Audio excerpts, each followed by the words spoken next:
Hey everybody, Charlie R2 here, and welcome back to the Great Ace Attorney Chronicles. When we last left off, we finished the court case and we were found not guilty. Let's see what happens afterwards. Right now we're speaking to Professor Mikotoba's daughter. Speaking of Mikotoba, there you are. I believe congratulations are in order.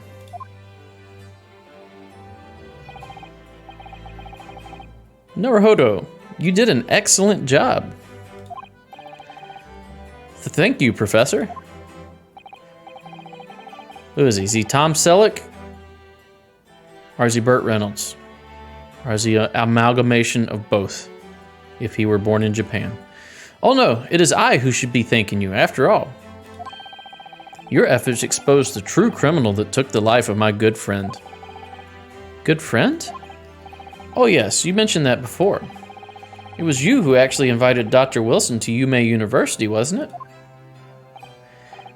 Yes, that's right. Professor Mikotoba studied overseas himself. He went to study forensic medicine in Great Britain. Presumably, that's when you met Dr. Wilson? Exactly. In those days, we worked together in the same hospital. Oh, you worked together? I never heard you mention that before. Well, it was a long time ago now. Besides, it's your turn, Usagi.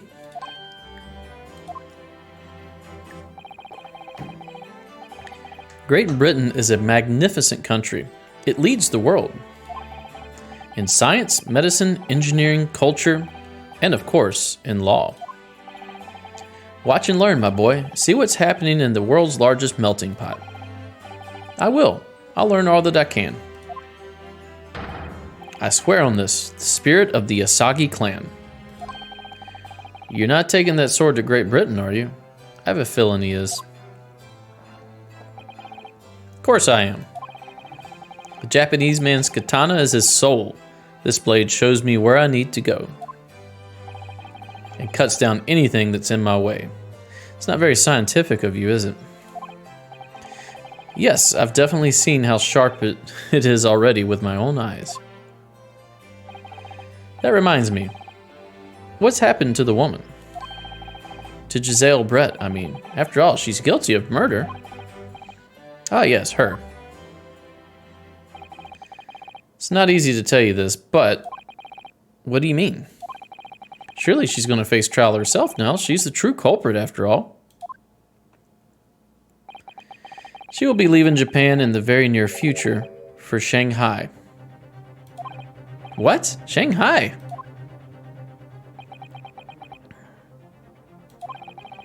Giselle Brett will not appear in court again in this country. I'm certain of that.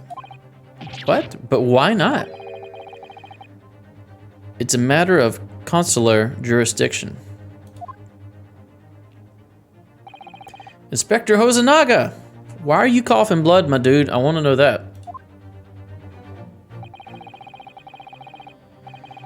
It was a hard-fought battle in the courtroom today. Very impressive to watch. I must congratulate... But what's all this about consular jurisdiction? We cannot try this particular foreigner for her crimes here in Japan. What? We can't try her?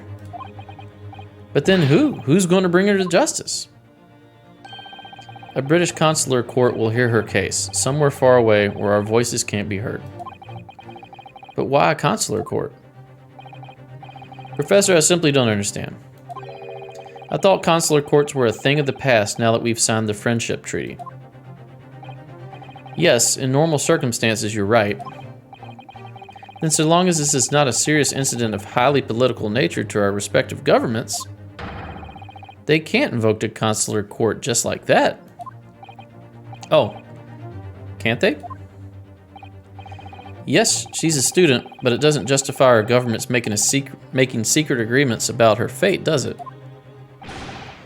Something strange is going on. So Ms. Brett can't be held accountable for her actions here in Japan. I'm afraid that for the young student, today's trial was nothing more than a game all along. There was never any danger of comeuppance for her. I don't believe it. The British government's Foreign Affairs Ministry has demanded that we hand over custody of Miss Brett. They're obviously taking this case of a foreign student committing murder very seriously. Was she actually a student, though, or was she, like, Secret Service or something like that? Was she MI6? But it's all going to change from now on. We can make it change. This is a time of great turmoil, this new era heralded by the start of the 20th century. One day, I have no doubt, that woman will receive the judgment she deserves. Yes, change is coming. And we're the ones driving it. That's foreshadowing, right? We're going to see her again, just like we are Alchie, or at least his, like, progeny. Well, I think that's enough seriousness for now. Yeah, we need to go party, man. You just got out of a murder trial and found not guilty. Let's go get that sukiyaki. This evening calls for a celebratory drink. It indeed does. But Professor, you're right. This is no time for gloomy faces. We should be celebrating Ryu's not guilty verdict. Let's start having some fun. Yeah, word. In that case, might I suggest La Carnival? No, absolutely not. I don't see why we would ever go there again. You are insane, Mr. Hosonaga. As the head waiter, I should be delighted to provide you with ample food and drink. You're a detective, Hosonaga-san, aren't you? Ham. He's also coughing up blood. I don't know if I want to eat the food he's serving because I feel like, you know, he may get us sick. Let's not worry about details for now. To La Carnival, will you accompany us, Professor? Of course. La Carnival's food is second to none. Let's go somewhere else. Surely there's more than one place. I shall go and attend to the paperwork for Naruhodo-san's release. Oh yes, thank you.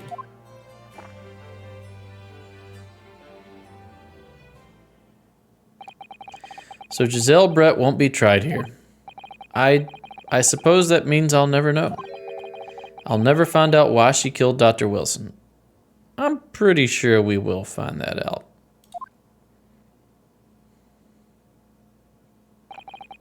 Kazuma. Yes, Ryu? I just wanted to say thanks again, that's all. You really saved my skin today. Ha ha ha ha! I didn't do a thing. You were the lawyer in there, weren't you? That defense was all your own work. No, you explained game mechanics and UI principles. Your skills made the difference, though. One day, I'll bet you'll be the best lawyer in the world. Will I be a ace attorney?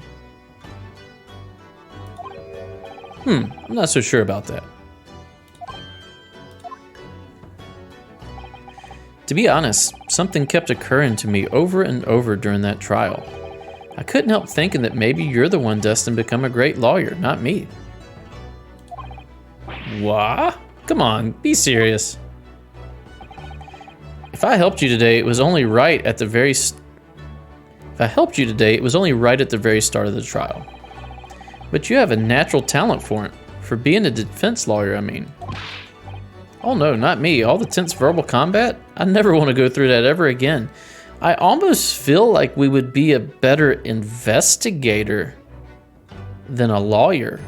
It almost seems that we were doing investigation on the fly and just bringing up the evidence that we found rather than making a compelling story out of the evidence that we already had. I feel like we'd be a better investigator is what I'm saying, than a lawyer. I did what you told me to do is all, because I knew I could trust you. That's the point. Sorry? What do you mean, that's the point? Listen, Ryu. Do you know what the most crucial weapon is that any lawyer needs in order to win? Charisma? Knowledge of the law? No. The ability to believe. So, hope? To believe? To believe what? A defense lawyer has to fight for his clients. He has to believe in them at all times. Like you believed in me when I said I didn't do it. I'm human, just like you. I don't have some superhuman ability to know the truth. But you have to make a choice about what to believe and stick with it when you're defending someone.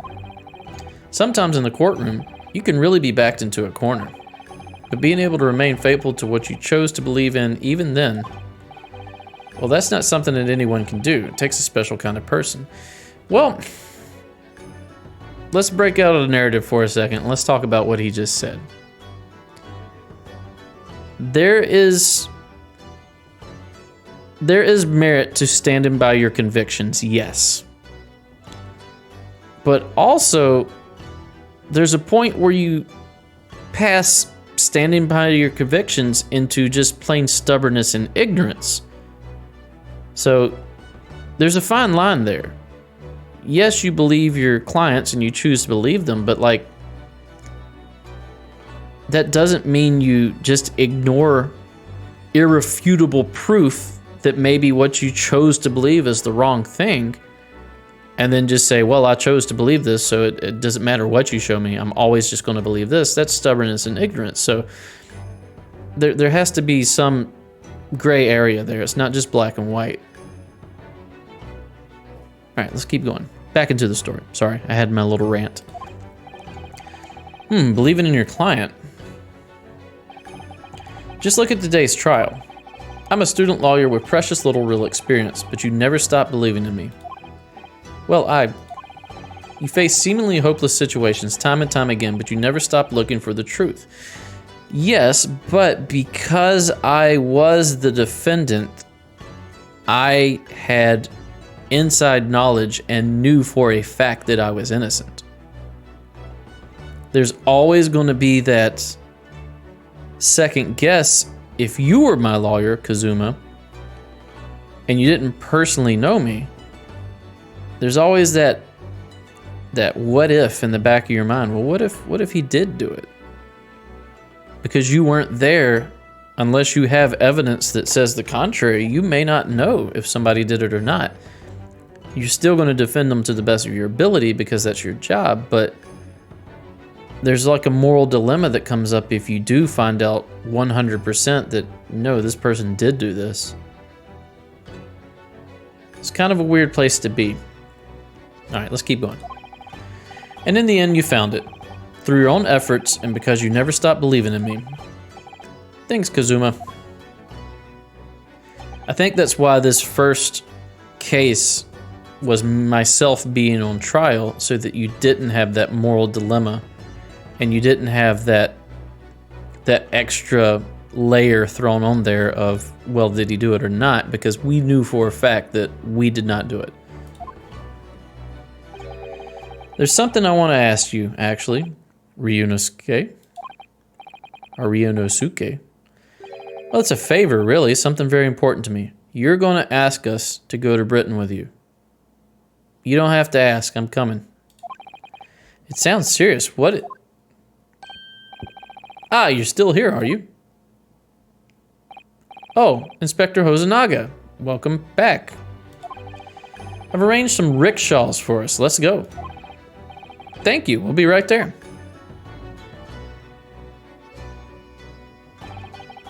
Let's pick up this conversation again later. We should be celebrating right now. Your first court victory. And your study tour to Great Britain. Don't forget. Ah, yes, that too. Are we going to change our outfits, like out of the student outfit into like a, better garb? This is very bland. Very militaristic looking. Is that a word, militaristic? It is now, because I say it is. So my very first trial came to an end. Kazuma. Professor Mikotoba. Susato-san, who acted as my assistant. Inspector Hosonaga, who didn't really play much of a part, but still. It was because of the help and support of all these people that I managed to get through that trial. But more importantly, Kazuma hadn't yet managed to ask his favor of me. He wants us to go with you. That's like the whole crux of the game, right? We're supposed to go to Britain and be a lawyer. Little did I realize just how much it would change my life. I realize it. Oh, end? Are we done? End of the game? End of the first trial, right? Got an achievement, says defense debut. You can't see it, it's on my ultra wide monitor. And this is in 16:9, so you can't see it on the side of the screen. But I'll try to mention them when they pop up. Save your current progress. Yes, let's do that. Let's use a new save. 4. Can we go down here? Yeah, 4.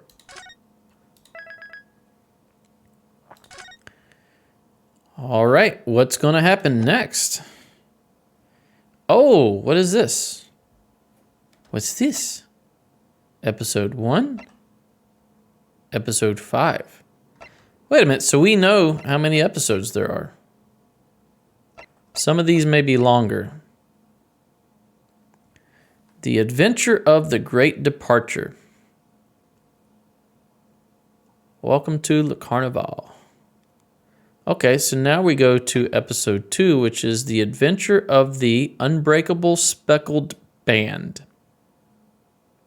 All right, I'm going to read all of these while we're here. The Adventure of the Runaway Room, London 5th Avenue. Okay. The Adventure of the Clouded Kokoro. I don't know what a Kokoro is.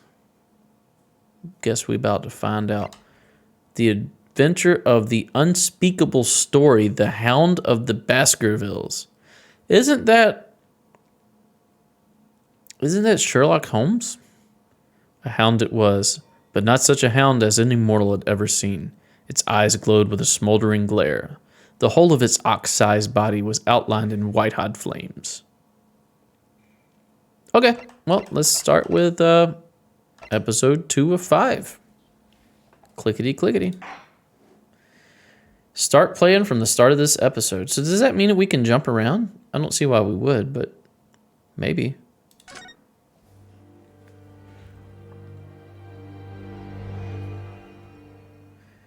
The Adventure of the Unbreakable Speckled Band, Episode 2. In a corner of that small... Oh, voice acting. Room, Sholmes and I waited with bated breath. Sholmes? In time, there came from the ventilator a hiss and a soft, almost growl-like sound. Suddenly, Sholmes sprang into action, lashing furiously with his cane at a point in the darkness. "You see it, Wilson?" he yelled, his tense voice reverberating through the air. I raised my dark lantern shutter, and the room slowly came into view. Sholmes was staring intently at one particular corner when he started whispering to me. The victim's most perplexing final words. The speckled band. I believe this is the terrible coil to which she referred, Wilson. In front of us was an enormous adder, its fangs bared as it threatened to strike. It truly was the most terrible speckled band I had ever seen.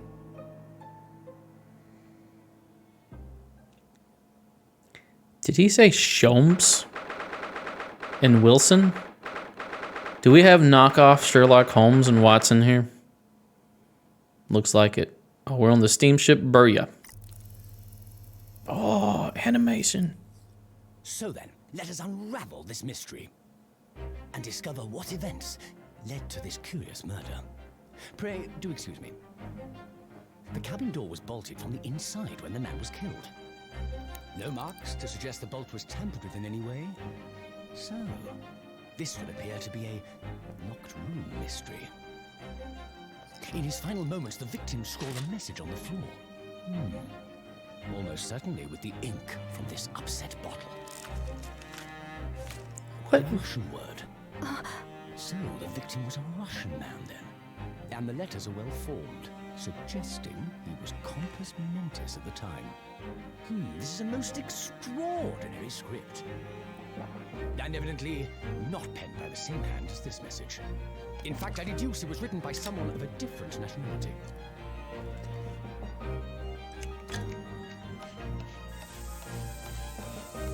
This paper seal was placed just prior to the incident by the victim himself, I would venture.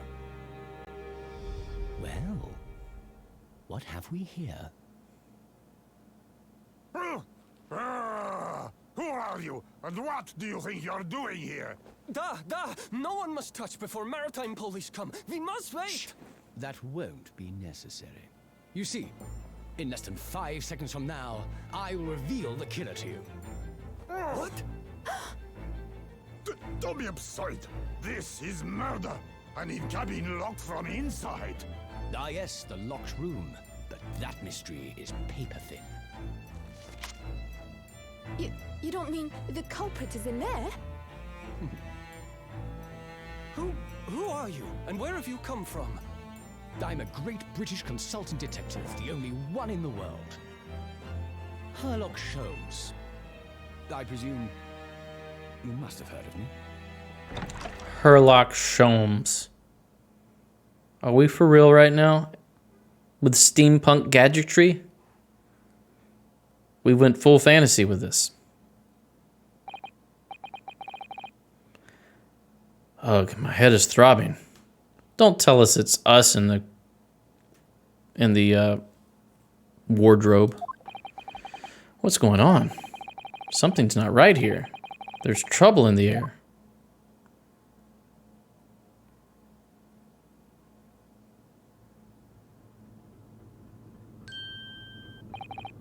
Wait, I can't move. Are we in the room that he was just in? How? What the? Why am I in handcuffs? So you wake up now, huh? We had to drag you out of the wardrobe. Of course it was us in the wardrobe somehow. So we're framed again? Maybe we're not framed. Maybe we are the murderer. I do not believe how you could not wake up. You're a true cold-blooded man. You? Ah, you found me then. Ah, we found you. And now you pay. Criminal. Sorry for my horrible accent. I'm reading the words as they are written. How long are you hiding in that tiny wardrobe, sorry? Now you have been found. It is time to admit your crimes. Unless you want to find out how cold the ocean is, huh? Oh no, I'll tell you everything. There's only one thing I'd like to know from you. Isn't that... Why did you do it? Why did you take his life?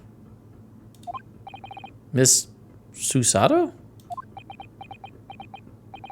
Wait, what did you just say? Take his life?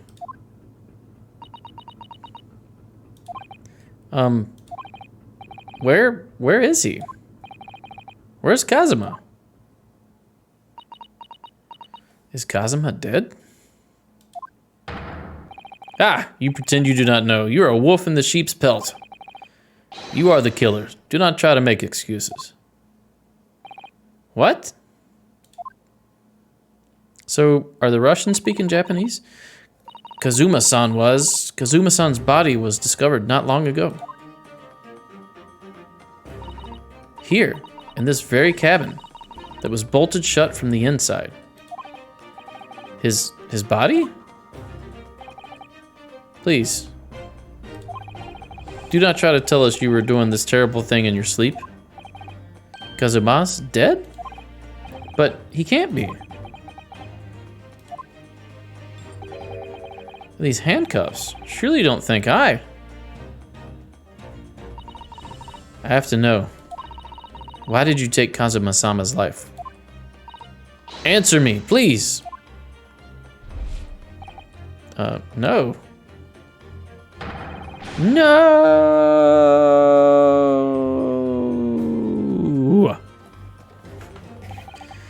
Kazuma. It was just 2 short weeks ago. Are you sure about this? Won't we get in trouble? Ha ha ha ha.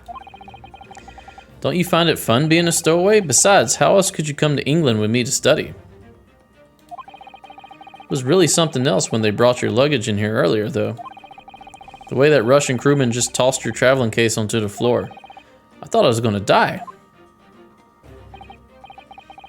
Yes, I still can't quite believe that. I really didn't think you'd be able to fit inside my trunk. You must be even less of a man than you look. Wow, really? You gotta do me like that, bro? Hey, honestly, I thought I'd broken every bone in my body. Well, it's about 50 days till we dock in Great Britain. But if you can confine yourself to my cabin here, I don't expect anyone will discover you. Ugh, I hope not. I get the feeling those Russians wouldn't be very forgiving of a stowaway. They're a sturdy bunch, that's for sure. What I want to know is, why do we need to keep it a secret from the young lady? From our faithful judicial assistant Mikotoba, you mean? From your close friend, more to the point, surely we could confide in her, couldn't we? I don't believe she'd give me away. No, but if she knew what we'd done, that would make her guilty by association. It's best only you and I know about this. I suppose so. Anyway, it's about the time that the steward is supposed to come and clean the cabin. I know it's cramped, but you better get in there, I think. It won't be for long. Anyway, compared to hiding inside my traveling case, it'll be a breeze. Yes, but what if the steward decides to open the wardrobe for some reason? Then I'll be in for it. Stop worrying. I'll tell you what. Why don't you write keep out or something on this piece of paper? What? Then I can stick it over the wardrobe doors once you're inside. I don't know. We've only been at sea for about 15 days. How can this have happened? We were supposed to be going on this adventure to England, together. We leave you at next port. Stay quiet until then. Don't make more trouble for yourself. How unlucky are we? This is the second time we're accused of murder? Murderer. No, I'm not a murderer. You said before. You said you admit everything about your crimes. No, that's not right. I mean, yes, I did stow away on the ship, but murdering my best friend? No one else could have done it. Admit the truth. Susato-san? Please, tell me what has happened. I need to know. Very well. There's something I would like to ask of you, too. Those eyes. She looks like she's ready to destroy me. This nightmare is getting worse by the minute. I suppose all I can do is try to find out what really happened. Kazuma's death. He really has been killed, hasn't he? This isn't just a bad dream? These handcuffs. They think I did it? They think I'm Kazuma's killer? When they found him, the cabin was locked from the inside. What do you mean? There's no access to the cabin via porthole window, and the bolt on the door can't be operated from the outside. In other words, after the crime, the culprit couldn't have escaped these four walls. What? Or to put it another way, the culprit can only have been somebody inside this cabin. Or do you have some other explanation? Well, maybe he died some other way? Maybe it wasn't murder? This is impossible. How did he die then? What happened exactly? Are you still going to deny the charge, even despite the circumstances? Yes, I am. Please, Susato-san, you have to tell me. The cause of death is still undetermined. They don't know how he died?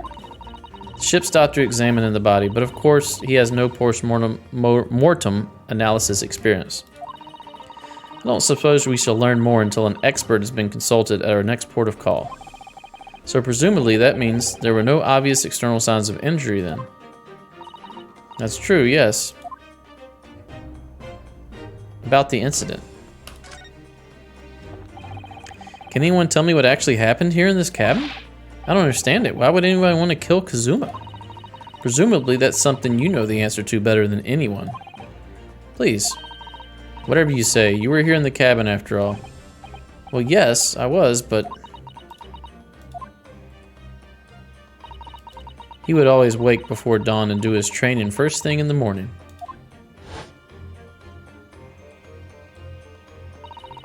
I was waiting outside his cabin as I have every day so far on this voyage.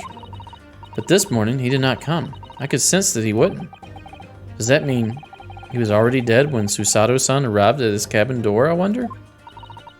I knocked, but there was no reply. Then I started to become worried, so I went to find a member of the crew. The crewman forced the door open, and when we managed to get inside, there was Kazuma-san, Kazuma-sama, collapsed on the floor.